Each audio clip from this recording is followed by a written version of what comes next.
Hello everybody and welcome back to the Ōkami walkthrough. We've saved Umi! Oh, come on, Kokari. Just calm down, we've saved your damn dog.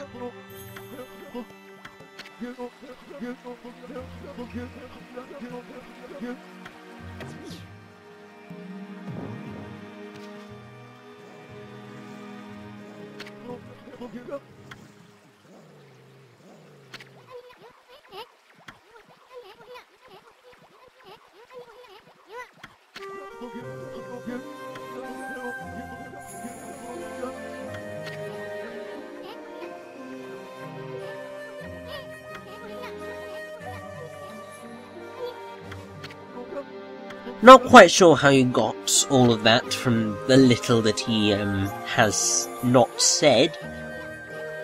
But okay, Issun. I'll believe you. Mostly.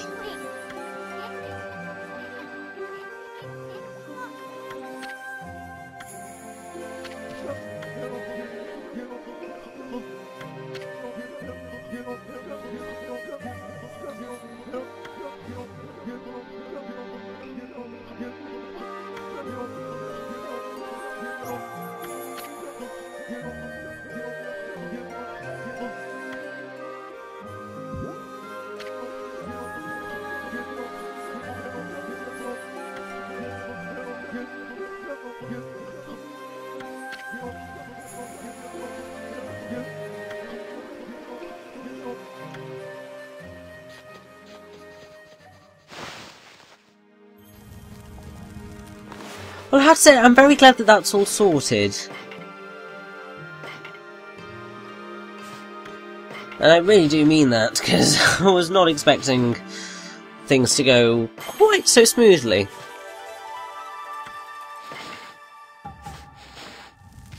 But now we need to go back into the Tsuta ruins. This is pretty much the...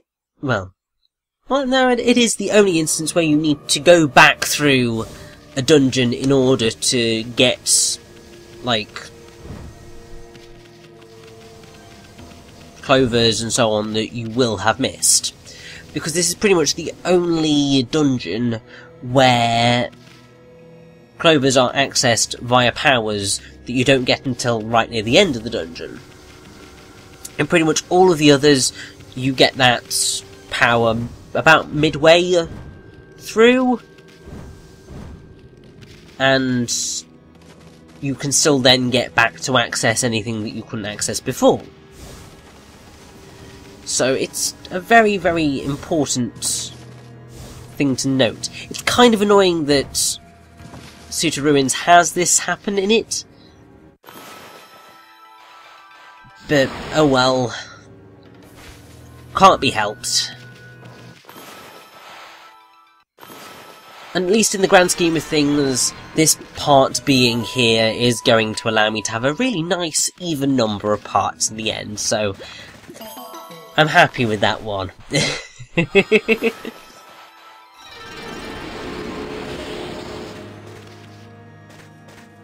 Now, I believe I should point out the songs that you heard throughout the last two parts, because I kind of completely ignored them. And seeing as I have kind of very little else to talk about since we are just running around Tsuta Ruins picking up some clovers. So you had Tsutamaki Ruins, or Tsuta Ruins. You had Question and Answer Wall, which is for the blockheads. A Spring Reborn, which was the return of the spring. The save themes. You also have A Great Spirit Lies in Wait. You have How Odd, Close Call for Amaterasu. Geisha Spider's Appearance, Geisha Spider's Rage, and Geisha Spider's Extermination. Now, pretty much all those songs are played before the battle happens. Geisha Spider's Extermination plays during the battle. I'm not quite sure where a track called Hopeless plays. I think it may have been when we bumped into Kokari.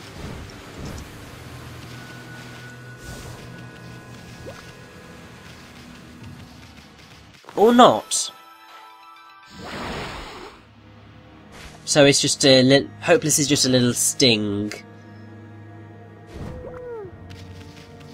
Which plays... So that's nothing particularly important. Then we have the victory cry and boss battle clear. So I believe we may have already heard the first theme.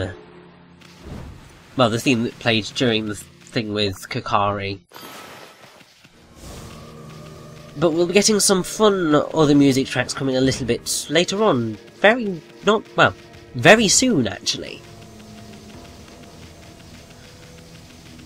And by very soon, I mean in the next part, because all that we're doing today is just going back through the Suta ruins, going back to Kamiki village, and just doing some roundup of all the stuff that we can now collect. Now that we have the Vine power. Technically, I could have left some of this stuff for later on and done things in a neater chunk. But we've got new powers. Want to use them. It'll be fun.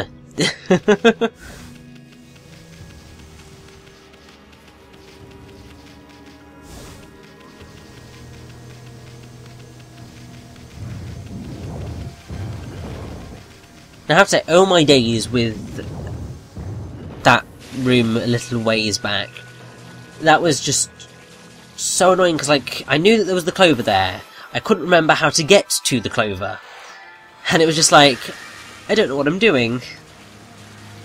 You probably saw this, well, it was a couple of parts ago now. But, oh, it was so embarrassing, because it was just like, I know where I need to go, I know I need to place a bomb somewhere, but I can't figure out where to place the bomb. It's mostly because they're rather mean and don't have your typical thing waiting for you, because normally you have like the cracks in the wall, and that's simply not there in that room. So it's a bit mean, but I'll forgive them. And now I'm attempting to get the final clover, which I seem to recall being in a really weird place. Or at least I certainly struggled finding my way to get to it. But it's behind one of these walls. Basically, we're looking for a black wall, and I think we get a stray bead for it, so it's definitely worth our while. So it's definitely not that one. I can tell you that now. I thought, oh, it might be this one. No, it's actually completely black. And there you go, it's that one. Well, it's more a very, very dark grey, but you can tell because it's different to all of the others. And I was indeed correct, it's a stray bead! Yes! Quite happy I was correct on that one, because that would have been slightly embarrassing. And I believe that we've got a clover waiting for us somewhere.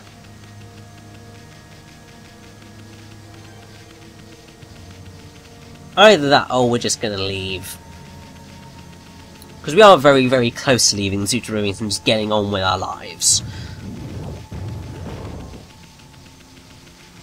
But...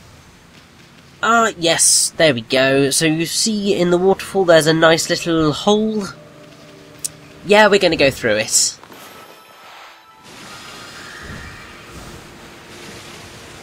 Obviously, you physically cannot do that until you have purified the water, but technically you could do this as soon as, but it just made sense to get this stray bead now rather than then. It's also because I think the way most guides tend to be structured is that you have, this is everything on your path, these are all the extra collectibles type deal. Thankfully, as I have said many times before, after Suta ruins you never have this issue again. You can get every single item in the dungeon in one fell swoop. I guess the point is, since you are, well, at least have the freedom to do stuff right now, and because you're still learning the ropes, they just thought, well, we'll make sure that you know, explore everything. And hopefully that will stick with you in later dungeons, so then you won't have to go back in, because you'll just know, well, as long as I explore everything, I should find everything.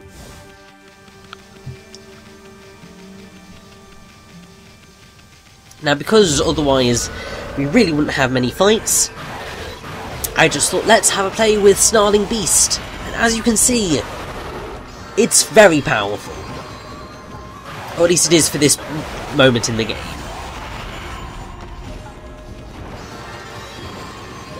And that's the really awesome thing, is pretty much, well, pretty much all of the weapons give you a marked increase in power as you go progressively higher up. So you are constantly going to be wanting to get new weapons because of the power boost they give you, because it means that you can kill enemies quicker and therefore progress quicker. In the grand scheme of things, I do tend to want to stick to rosaries, because in the end they feel like they deal more damage over the course of the game. It's not actually quite true, because the reflectors are sort of your average weapon, so average attack, average speed. The rosaries are meant to be your fast but weak attacks, and then the weapon that we haven't gotten yet is your powerful but slow. But the thing is that with your fast but weak attacks, you can rack up very, very, very high combos. So technically you're dealing a lot of damage in a very short amount of time. Now, we can't get that clever yet either. It's really annoying when that happens. But that was the shortcut opening up into Shinshu Field. And we just need to run forward. But before we head into Kamiki Village, I kind of really want to ensure that we buy some new techniques from Onigiri-sensei. Mostly the rosary technique, because it's kind of the only technique we've got left in here. Basically, as with the reflector, it just gives you an extra combo type hit, and that's fine. We're not going to quite have enough money for Golden Fury for for quite a while. And really, that's not an important one in the slightest. Because, I mean, it's helpful because Golden Fury allows you to get free Demon Fangs, but it's very cumbersome to actually pull off. And just, yeah, it's hilarious to watch, but it's not quite worth it.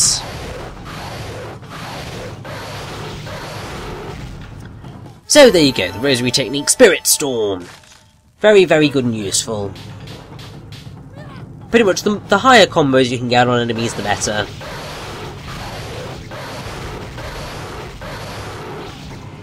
And while obviously this is all waggle, there's something quite satisfying about the waggleness. The timing's weird, but it does feel quite good. Obviously the game is meant to just be played with buttons and analog sticks, but I guess I have grown slightly fond of the motion controls.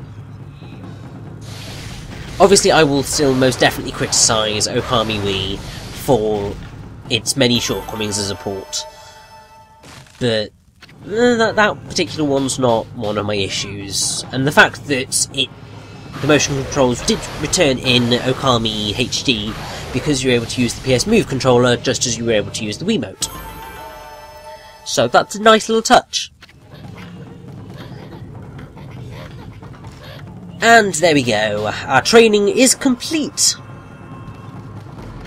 And we can get a lovely Holy Bone M. And now it's time to head to Kamiki Village! Because there is some stuff that we can get with Vine, as you probably realise, and because I also said so. I apologise if you think that this part is kind of very fillery. I mean, it's quite very fillery. But don't worry, there are plenty of very full, very dense, normal parts. So it's nice to just have a relaxing, chilled experience of filler every once in a while.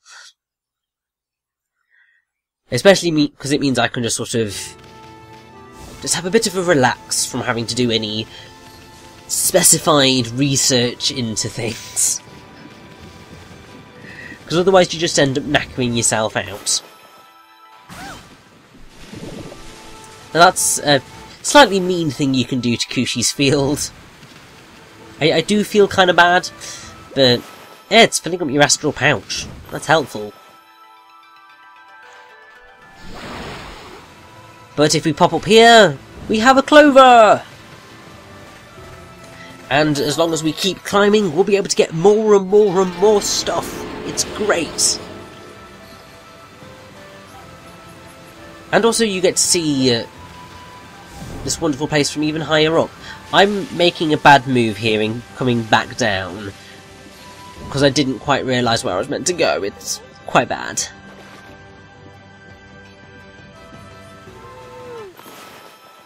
And now I've finally realised what I'm meant to be doing. Because if you look there, we can get higher up. I believe there's technically only 2 or 3 levels to this.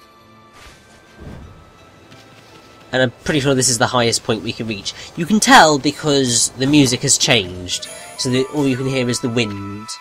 It's a really nice touch. And what's rather hilarious is that you can just go leap off from here all the way down and not take any fall damage, because that's just wonderful.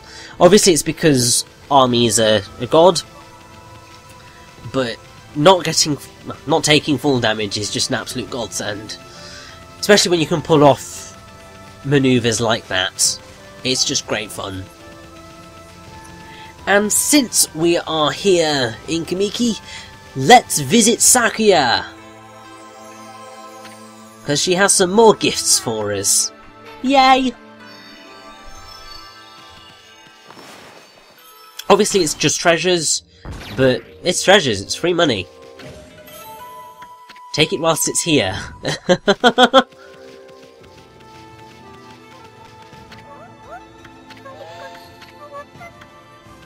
And they're still having an argument. Oh well, there's not much we can do for them right now, but at least we are safe in the knowledge that things are going to, well, they're going to turn up later on, so that's helpful.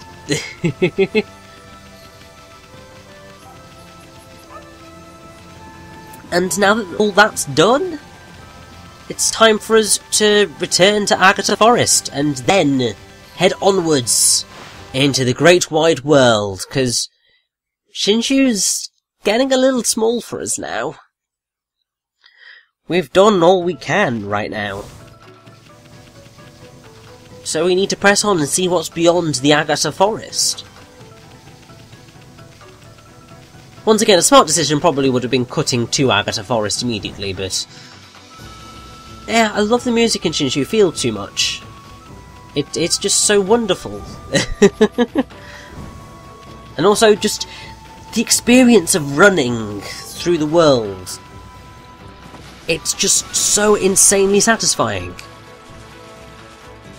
It's because of like the leaves and flowers and stuff blooming as Amaterasu runs. It's a very small touch, but it makes everything so satisfying. pretty much the only way I can describe it.